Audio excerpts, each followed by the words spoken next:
दोस्तों प्रदीप गिरी academy channel में आपका बहुत बहुत स्वागत है। दोस्तों आज हम मैट्राइसिस में डिप्लोमा का आगे का लेक्चर लेकर आ रहे हैं और ये बहुत ही इंपॉर्टेंट टॉपिक है। दोस्तों मैंने बोला कि इसके पहले मैंने जितने भी टॉपिक्स कराए, बट ये टॉपिक और इसके बाद में जो मैं टॉपिक्स लूंगा बहुत ही ज्यादा इंपॉर्टेंट है। दोस्तों इसको तो please very very important mark कर लेना और बहुत ही अच्छे से ये पूरा का पूरा हम टॉपिक कवर करने वाले हैं।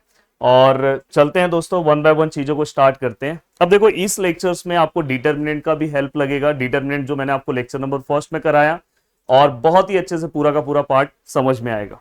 अब देखो दोस्तों यहाँ पे ए इनवर्स हमें फाइंड आउट करना है बाय एडजॉइन मेथड। तो इसके टोटल 5 स्टेप्स है। अगर ये पांचों स्टेप्स अगर आपके दिमाग में बैठ जाएंगे तो आप आराम से पूरा का पूरा सम सॉल्व कर सकते हो। और दोस्तों अगर आप चाहते हो कि बहुत अच्छे तरीके से और उतने सम का प्रैक्टिस जितना मैं कराऊं उससे बाहर कुछ भी नहीं करना है, क्योंकि यूट्यूब पे मैं कराऊंगा तो इसके बाद आपको कुछ सम्स खुद से भी प्रैक्टिस करने हैं। तो आप अगर हमारे प्रदीप गिरी एकेडमी एप्लीकेशन से जुड़ सकते हो, जिसका लिंक आपको डिस्क्रिप्शन में दिखाई दे रहा है, जहां पे बेसिक मैथमेटिक्स और कम्युनिकेशन स्किल के लेक्चर्स बहुत ही अच्छे तरीके से चल रहे हैं। तो आपको अगर जुड़ना है तो आप जुड़ सकते हो। अब यूट्यूब पे अगर आप देख रहे हो तो उसके बाद आपको एक दो एग्जांपल्स अपने से भी अलग से करना है। अब देखो दोस्तों सबसे पहले हम डिटर्मिनेंट ऑफ ए निकालेंगे और डिटर्मिनेंट ऑफ ए का आंसर, अगर सपोज डिटर्मिनेंट ऑफ ए का आंसर अगर समझो हमने निकाला तो सबसे पहला स्टेप ये है। और इसका आंसर दोस्तों नॉट इक्वल टू जीरो होना चाहिए। अगर नॉट इक्वल टू जीरो है तो मैं बोल सकता हूं कि ए इनवर्स क्या होगा दोस्तों, ए इनवर्स इज एग्जिस्ट। अगर इसका आंसर डिटर्मिनेंट का आंसर अगर जीरो हो जाता है तो उसके आगे आपको ए इनवर्स सॉल्व ही नहीं करना है। तो ये चीज का आपको ध्यान रखना है। तो जब भी अगर आप यहाँ पे चीजों को सॉल्व करते हो तो आपको ये चीज का ध्यान रखना है कि जब भी आप ए इनवर्स निकाल रहे हो तो आपको सबसे पहले डिटर्मिनेंट फाइंड आउट करना है। अगर डिटर्मिनेंट का आंसर अगर जीरो आता है तो आपको आगे नहीं सॉल्व करना है। अगर नहीं जीरो आता है मतलब प्लस में आए माइनस में आए उससे कुछ लेना देना नहीं है, फिर ए इनवर्स एग्जिस्ट है। देन उसके बाद तुरंत आपको क्या करना है दोस्तों, माइनर फाइंड आउट करना है। माइनर कैसे फाइंड आउट करते हैं मैं आपको सिखाऊंगा। देन उसके बाद दोस्तों आपको तुरंत क्या करना है, को फैक्टर फाइंड आउट करना है। क्या फाइंड आउट करना है दोस्तों, को फैक्टर। एंड को फैक्टर के बाद दोस्तों आपको क्या करना है, को फैक्टर मैट्रिक्स फाइंड आउट करना है। कैसे फाइंड आउट करते हैं मैं बताऊंगा। देन इसके बाद दोस्तों आपको एडजॉइंट मैट्रिक्स फाइंड आउट करना है। कभी कभार क्वेश्चन ऐसा भी आ सकता है दोस्तों कि फाइंड एडजॉइंट मैट्रिक्स, तो आप यहां तक सम सॉल्व करना। एंड दोस्तों इसके बाद स्टेप नंबर 6 में आपको यहाँ पे ए इनवर्स मतलब यहाँ पे inverse of matrix find out करना है, जिसका फॉर्मूला है 1 upon determinant of A into adjoint of A. तो यहाँ पे ये पूरा का पूरा स्टेप्स अगर आप फॉलो करोगे तो यहां तक आओगे। और इसके मार्क्स भी दोस्तों वैसे ही दिए जाते हैं। मार्क्स भी आप, ये ऐसा नहीं कि 1 मार्क्स के लिए आएगा, तो मार्क्स भी इसका बहुत ज्यादा रहेगा। तो इसके लिए आपके स्टेप्स ज्यादा रहेंगे, थोड़ा टाइम लगेगा, बट इसमें रॉन्ग होने के चांसेस बहुत ज्यादा रहते हैं, इसलिए आपको बहुत अच्छे से सम सॉल्व करना है। सबसे पहला काम है दोस्तों डिटर्मिनेंट। अब देखो मैं डिटर्मिनेंट सॉल्व करने जा रहा हूं। देखो मेरे को दिया है find A inverse by adjoint method. मैं यहाँ पे वैल्यूज रख रहा हूँ, 1 है, 2 है, -2 है, -1 है, 3 है, 0 है, 0 है, -2 है, 1 है। अगर मैं यहाँ पे चीजों को लिखूं 1 2 -2 -1 3 0, सबसे पहले मैंने क्या बोला था, आप 1 लो। और 1 लेने के बाद दोस्तों देखो ये जो रो है, ये जो कॉलम है कैंसिल हो जाएगा। देखो ये रो और ये कॉलम कैंसिल हो जाएगा। तो ये जो बचा हुआ पार्ट है उसका क्रॉस मल्टीप्लाई कर दो। 3 1 जा 3 -2 इंटू 0 0 ही होगा। फिर मैंने आपको क्या बोला था, जब भी आप दूसरा नंबर लोगे तो आप माइनस लो फिर दूसरा नंबर लिखो। अब देखो ये कौन से रो में है, फर्स्ट में है, कैंसिल, ये भी कैंसिल, तो मतलब ये वाला पार्ट और ये वाला पार्ट कैंसिल। तो क्या बचा, -1 0 0 1, क्रॉस मल्टीप्लाई करो। अब आपको आना चाहिए 1 1 जा 1, साइन माइनस आएगा, एंड 0 0 जा 0। एंड दोस्तों इसके बाद लास्ट वाला नंबर मैंने क्या बोला था, एज इट इज आपको क्या करना है, कॉपी कर देना है। और दोस्तों अब देखो लास्ट वाला कौन से रो में आ रहा है, फर्स्ट कैंसिल, थर्ड कैंसिल, बस इसका क्रॉस मल्टीप्लाई, 1 2 जा 2, माइनस माइनस क्या आएगा दोस्तों, प्लस, -0 इंटू 3 0। अब ओवरऑल अगर आप ध्यान से देखने की कोशिश करोगे तो यहाँ पे आंसर क्या आएगा दोस्तों, 1 3 2 -1 -2 2। अब मैं अगर सॉल्व करूं तो दोस्तों देखो 3 है, माइनस माइनस क्या आएगा दोस्तों, +2, माइनस है 4। तो फाइनली अगर मैं सॉल्व करूं तो दोस्तों 5 -4 विच इज इक्वल टू 1। तो देखो पहला स्टेप्स मैंने कवर कर दिया। और मैं यहाँ पे लिखूंगा दोस्तों डिटर्मिनेंट ऑफ ए का आंसर 1 है, मतलब डिटर्मिनेंट ऑफ ए का आंसर नॉट इक्वल टू 0 है। और मैं यहाँ पे लिख सकता हूँ कि ए इनवर्स इज एग्जिस्ट। देखो भाई ये भी हो गया आपका, बहुत ही अच्छे तरीके से आपने लिख दिया। अब ये होने के बाद दोस्तों अब नेक्स्ट पार्ट क्या आता है, माइनर। अब मुझे क्या करना है दोस्तों, माइनर फाइंड आउट करना है। तो माइनर अगर मैं फाइंड आउट करने जा रहा हूँ तो मैं यहाँ पे कर रहा हूँ, मैं यहाँ पे फिर से ये डिटर्मिनेंट लिख दे रहा हूँ। डिटर्मिनेंट यहाँ पे क्या है दोस्तों, फिर से लिख रहा हूँ, 1 है, 2 है, -2 है, -1 है, 3 है, 0 है, और 0 है, -2 है, 1 है। एक बार चेक कर लो कि जो आपने लिखा है सही है कि नहीं। 1 2 -2, यस परफेक्ट है। -1 3 0 परफेक्ट है। 0 -2 1, यही सम है ना। हाँ, अब मुझे क्या करना है दोस्तों, माइनर फाइंड आउट करना है। देखो मैं माइनर किस तरह से फाइंड आउट कर रहा हूँ।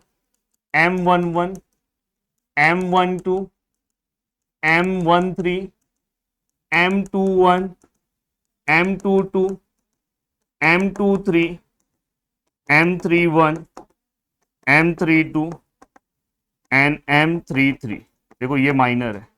अब सबसे पहले आपके मन में क्वेश्चन आएगा, सर ये M11 क्या होता है, तो मैं यहाँ पे आपको बता दे रहा हूँ।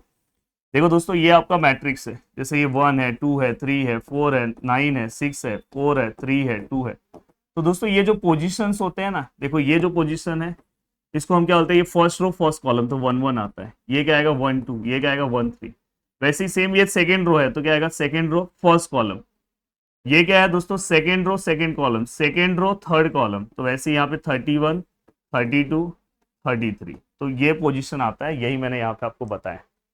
अब देखो दोस्तों, यहाँ पे आपको सभी वैल्यूज फाइंड आउट करना है, और सबसे बड़ा टास्क यही रहता है कि अगर आपने ये पूरा का पूरा वैल्यू सही फाइंड आउट किया तो आपका आगे का काम बहुत ईजी हो जाता है। देखो दोस्तों, यहाँ पे 1 1 है, 1 1 है, तो हम क्या करेंगे सबसे पहले, देखो फर्स्ट रो कैंसिल हो जाएगा, फर्स्ट कॉलम कैंसिल हो जाएगा, ये वाला पार्ट बचेगा। देखो ना, ये वाला कैंसिल हो जाएगा, ये वाला और ये वाला।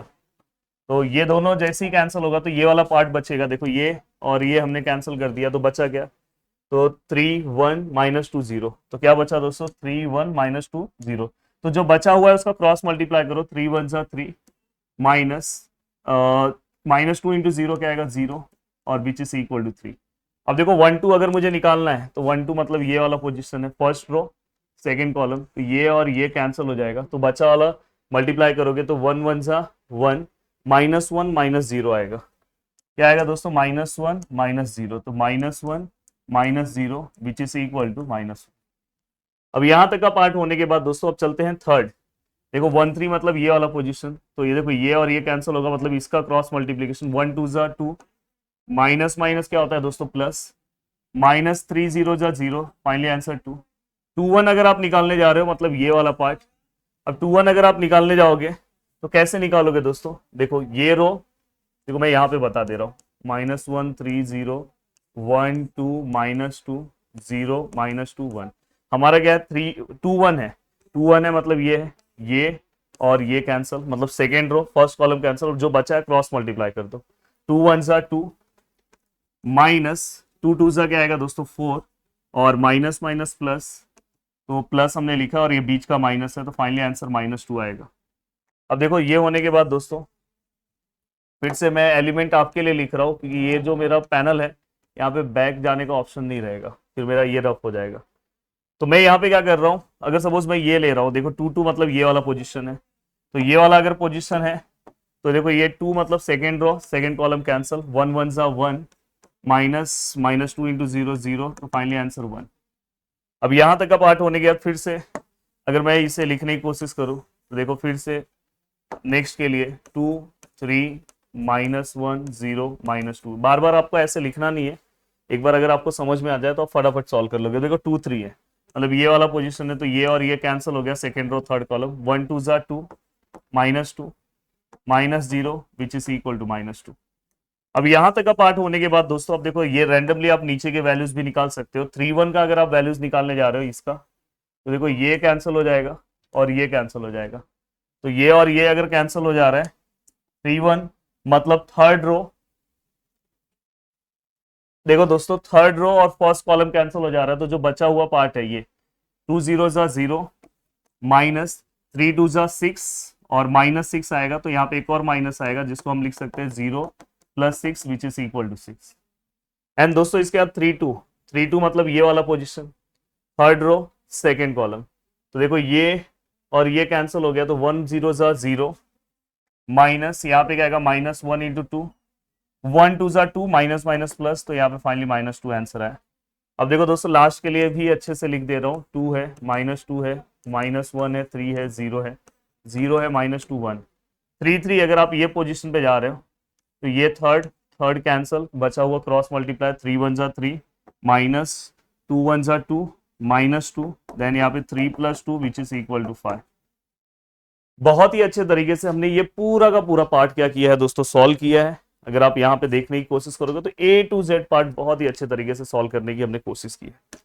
अब दोस्तों यहाँ पे, अब यहाँ पे ये जो हमने पूरा का पूरा पार्ट सॉल्व किया है, इसको अगर आप देखने की कोशिश करोगे तो बस अब आपको क्या करना है, माइनर हो गया। अब माइनर के बाद हमने क्या सिखाया था आपको, को फैक्टर निकालना है, को फैक्टर। अब देखो दोस्तों, को फैक्टर का फॉर्मूला है सेम ऐसे ही C1, को फैक्टर को आप ए से भी बोलते हो, C12 C13 C21 C22 C23 C31 C32 C33। दोस्तों को फैक्टर का एक फॉर्मूला है, यहाँ पे देखो मैं लिख रहा हूँ आई जे विच इज इक्वल टू -1, आई और जे को प्लस कर दो और यहाँ पे माइनर आई जे लिखो।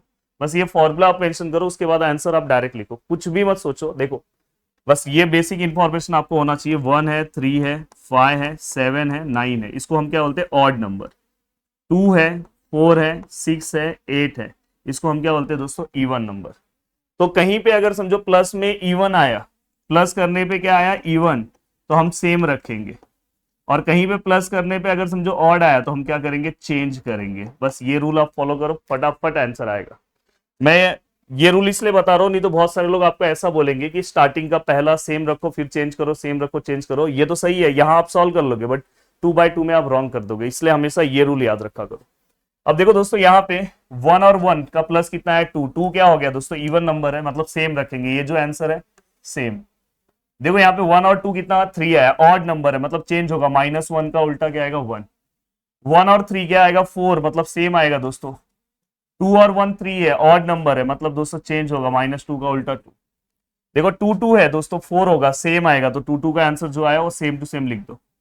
देन यहाँ पे अगर आप 2 3 देखोगे, 2 3 मतलब क्या होता है, प्लस करने में 5 आता है, 5 मतलब चेंज होगा, -2 का क्या हो जाएगा दोस्तों, 2। 3 और 1 कितना होगा दोस्तों, 4 होगा, 4 क्या है, मतलब सेम है, तो 3 1 का आंसर कितना।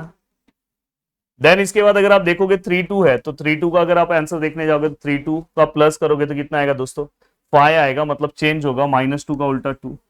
3 और 3 प्लस करने पे कितना होता है दोस्तों, 6। तो 6 मतलब हमें क्या करना है दोस्तों, सेम रखना है। तो यहाँ पे तो देखो सेम चेंज, देखो -1 का चेंज हो रहा है, सेम चेंज हो रहा है, देखो सेम चेंज हो रहा है, देखो सेम चेंज हो रहा है दोस्तों, सेम।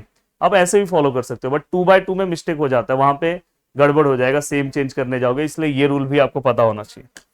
अब यहां तक का पार्ट होने के बाद अगर आप ध्यान से देख रहे हो तो मैं कितना नीट और क्लीन लिख रहा हूं। अब यहां पे ये होने के बाद दोस्तों अब चलते हैं आगे की ओर। अब यहां पे लिखते हैं दोस्तों को फैक्टर मैट्रिक्स। अगर मैं को फैक्टर मैट्रिक्स की बात करूं तो मेरा को फैक्टर मैट्रिक्स क्या आएगा दोस्तों, देखो स्टार्टिंग का 3 है उसको यहां पे लिखो 3 1 2, उसके बाद के 3 है उसको यहां पे लिखो 2 1 2, उसके लास्ट के 3 है उसको यहां पे लिखो 6 2 5। तो ये आपका क्या हो गया दोस्तों, को फैक्टर मैट्रिक्स 3 1 2 2 1 2 6 2 5। अब को फैक्टर मैट्रिक्स के बाद आपको अब क्या लिखना है दोस्तों, एडजॉइन मैट्रिक्स। एडजॉइन मैट्रिक्स, और एडजॉइन मैट्रिक्स हमेशा को फैक्टर मैट्रिक्स का क्या आता है दोस्तों, को फैक्टर मैट्रिक्स का हमेशा याद रखना क्या होगा दोस्तों, ट्रांसपोज होगा। ट्रांसपोज मतलब को फैक्टर मैट्रिक्स है आपके पास, यस, इसी को आप ट्रांसपोज कर दो, आपका आंसर क्या आ जाएगा दोस्तों, एडजॉइन मैट्रिक्स। तो देखो एडजॉइन मैट्रिक्स अगर मैं लिखने की कोशिश करूं तो क्या आएगा दोस्तों, जस्ट इसी का ट्रांसपोज कर दो। को फैक्टर का ट्रांसपोज मतलब मैंने इसके पहले वाले लेक्चर्स में बताया था, ये जो भी रो है उसको कॉलम फॉर्म में लिख दो, दूसरा वाला रो है उसको भी कॉलम फॉर्म में लिख दो, तीसरा वाला रो है उसको भी आप कॉलम फॉर्म में लिख दो, हो गया। तो ये आपका क्या हो गया, एडजॉइन मैट्रिक्स। अब एडजॉइन आने के बाद अब हमें क्या करना है दोस्तों, अब मुझे आगे की ओर बढ़ना है। चाहिए तो आपको इसका स्क्रीनशॉट लेना है तो आप ले लो, ले लिया आपने, ठीक है। अब मैं यहां से जा रहा हूं दोस्तों, अब मुझे क्या निकालना है दोस्तों, ए इनवर्स फाइंड आउट करना है। तो a inverse which is equal to 1 upon determinant of A into adjoint of a. 1 upon determinant कितना था दोस्तों, 1 था, अगर आपने पीछे देखा होगा। ये कितना है दोस्तों, 3 है, 2 है, 6 है, 1 है, 1 है, 2 है, 2 है, 2 है, 5 है। तो फाइनली यहाँ पे अगर हम आंसर लिखे तो 3 2 6 1 1 2 2 2 5, तो ये हमारा पूरा परफेक्ट आंसर आ गया दोस्तों ए इनवर्स का। और बहुत ही अच्छे तरीके से 3 2 6 1 1 2 2 2 5, बहुत ही सिंपल तरीके से हमने ये पूरा का पूरा पार्ट सॉल्व किया। आप इस तरह से और भी एग्जांपल्स आप ले सकते हो, और अगर आपको और अच्छे तरीके से सॉल्व करना है, एकदम आपके बोर्ड के अकॉर्डिंग आपको जाना है कि भाई मुझे बस इतने ही एग्जांपल सॉल्व करने हैं सर, उससे ज्यादा कुछ नहीं करना है, तो आप हमारे एप्लीकेशन से जुड़ सकते हो। अदरवाइज यहाँ तो मैं यूट्यूब पे आपको फ्री ऑफ कॉस्ट हेल्प कर ही रहा हूँ। मिलते हैं दोस्तों नेक्स्ट वीडियो में। Bye bye, take care. और नेक्स्ट वीडियो भी बहुत ज्यादा इंपॉर्टेंट होने वाला है, तो अच्छे से आपको प्रैक्टिस करना है। चलो, जय हिंद दोस्तों।